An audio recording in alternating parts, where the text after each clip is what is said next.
ആറന്മുളയിലെ വിമാനത്താവള പദ്ധതിയിലെ വിവാദ ഭൂമിയിലെ ഡ്രോൺ സർവേയിൽ മലക്കം മറിഞ്ഞ് മൗണ്ട് സിയോൺ ഗ്രൂപ്പ്. വിമാനത്താവളത്തിന് വേണ്ടിയല്ല, എയർ സ്ട്രിപ്പിന് വേണ്ടിയാണ് സർവേ നടത്തിയതെന്ന് ഗ്രൂപ്പ് ചെയർമാൻ എബ്രഹാം കലമണ്ണിൽ വിശദീകരിച്ചു. തന്റെ വാക്കുകൾ മാധ്യമങ്ങൾ വളച്ചൊടിച്ചു. പിന്നിൽ ഭൂമാഫിയ ഉണ്ടെന്ന ആരോപണം തെറ്റാണെന്നും എബ്രഹാം പറഞ്ഞു. Drone survey നടത്തിയില്ലല്ലോ.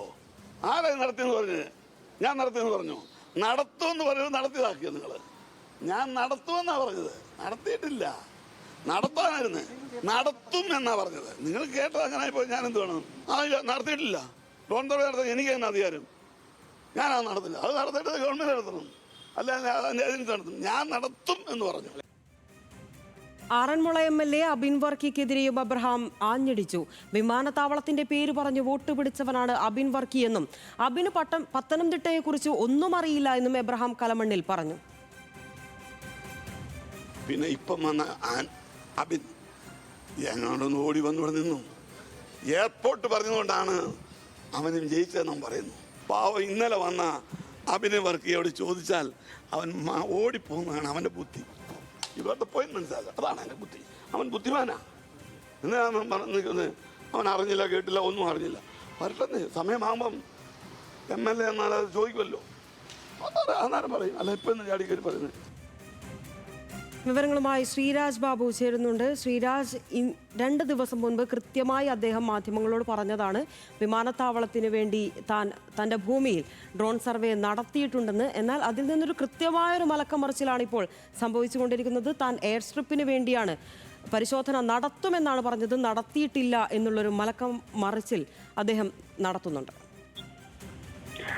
എന്തായാലും കഴിഞ്ഞ ദിവസങ്ങളിൽ എബ്രഹാം കലമണ്ണിൽ മാധ്യമങ്ങളോട് ഇത്തരത്തിൽ ഡ്രോൺ സർവേ നടത്തി എന്ന് പറഞ്ഞ കാര്യം ഇപ്പോൾ എല്ലാ മാധ്യമങ്ങളുടെയും യൂട്യൂബ് ചാനലുകളിലും അവരുടെ സോഷ്യൽ മീഡിയ പ്ലാറ്റ്ഫോമുകളിലും എല്ലാം ലഭ്യമാണ്. പക്ഷേ എന്തായാലും ഇന്ന് അദ്ദേഹം അതിൽ നിന്നും അപ്പാടെ മാറിയിട്ടുണ്ട്, ആ നിലപാടിൽ നിന്നും പൂർണ്ണമായും മാറിയിട്ടുണ്ട്. താൻ ഡ്രോൺ സർവേ വിമാനത്താവളത്തിന് വേണ്ടി നടത്തിയിട്ടില്ല, ഇനി നടത്തുമെന്നാണ് താൻ ഉദ്ദേശിച്ചത്. മാധ്യമങ്ങൾ വളച്ചൊടിക്കുകയായിരുന്നു എന്നാണ് ഇപ്പോൾ എബ്രഹാം കലമണ്ണിൽ പറയുന്നത്. കഴിഞ്ഞ ദിവസം അദ്ദേഹം പറഞ്ഞതിൽ ഇങ്ങനെ കൂടി ആവർത്തിച്ചിരുന്നു, 2ാം ഘട്ട സർവേ കൂടി ഈ കഴിഞ്ഞ ദിവസം നടത്തിയ ഈ ഡ്രോൺ സർവേ നടത്തിയ അതേ ഏജൻസിയെ കൊണ്ട് 2ാം ഘട്ട സർവേ കൂടി നടത്തുമെന്നും വളരെ വ്യക്തമായി അദ്ദേഹം പറഞ്ഞതാണ്. പിന്നീടാണ് ഈ ജില്ലാ ഭരണകൂടം അടക്കം ഇതിനെതിരെ ശക്തമായ ഒരു നിലപാടെടുക്കുകയും ഹൈക്കോടതിയെ അടക്കം അറിയിക്കുകയും ചെയ്യുമെന്ന ഉള്ളൊരു സ്ഥിതിയിലേക്ക് കാര്യങ്ങൾ എത്തിയത്. ഇതോടെയാണ് അദ്ദേഹം ഈ നിലപാടിൽ നിന്ന് പിന്നോക്കം പോയത് എന്നാണ് മനസ്സിലാക്കാൻ സാധിക്കുന്നത്. എന്തായാലും വിമാനത്താവളം വന്നാൽ തന്റെ എയറോനോട്ടിക്കൽ കോളേജിലെ വിദ്യാർത്ഥികൾ പഠിക്കാൻ സൗകര്യമൊരുങ്ങുമെന്നും അതാണ് തന്റെ ലക്ഷ്യമെന്നും ഇന്ന് അദ്ദേഹം പറയുന്നുണ്ട്. തന്റെ പിന്നിൽ ഏതെങ്കിലും തരത്തിൽ ഭൂമാഫിയ ഉണ്ട് എന്ന തരത്തിലുള്ള പ്രചാരണങ്ങളൊന്നും തന്നെ ശരിയല്ല, അതെല്ലാം തെറ്റാണ് എന്ന് കൂടി അദ്ദേഹം പറയുന്നു. എന്ന് മാത്രമല്ല ആറന്മുള MLA ആയ അബിൻ വർക്കിയെ കൂടി അദ്ദേഹം അതിരൂക്ഷമായ ഭാഷയിൽ വിമർശിക്കുന്നുണ്ട്. ആദ്യഘട്ടത്തിൽ ഇദ്ദേഹം മാധ്യമങ്ങളെ കണ്ടപ്പോൾ അബിൻ വർക്കി, ആന്റണി MP അടക്കമുള്ള ആളുകൾ തനിക്കൊപ്പം എന്നായിരുന്നു അദ്ദേഹം പറഞ്ഞിരുന്നത്. പക്ഷേ ഇപ്പോൾ എന്തായാലും അബിൻ വർക്കിക്കെതിരെയും രൂക്ഷമായ ഭാഷയിൽ അദ്ദേഹം പ്രതികരിക്കുന്നുണ്ട്. അബിൻ വർക്കി വെറും പയ്യനാണ്, വിമാനത്താവളം പറഞ്ഞ് വോട്ട് പിടിച്ച ആളാണ് അബിൻ വർക്കി. എന്നാൽ ഇപ്പോൾ പ്രതികരിക്കാതെ ഒഴിഞ്ഞു മാറുന്നുവെന്നും പത്തനംതിട്ടയെ കുറിച്ച് ഒന്നും അബിൻ വർക്കിക്ക് അറിയില്ല എന്നും അദ്ദേഹം പറയുന്നുണ്ട്. എന്തായാലും ഈ വിമാനത്താവള പദ്ധതിയുമായി മുന്നോട്ട് പോകാൻ അല്ലെങ്കിൽ അങ്ങനെ ഉള്ളൊരു ആലോചനയിൽ മുന്നോട്ട് പോകാൻ അദ്ദേഹം താല്പര്യം കാണിക്കുന്നില്ല. പക്ഷേ അത് അദ്ദേഹം മാത്രം ആലോചിച്ചിട്ടോ സ്വപ്നം കണ്ടിട്ടോ മാത്രം നടക്കുന്ന കാര്യമല്ല എന്നുകൂടി.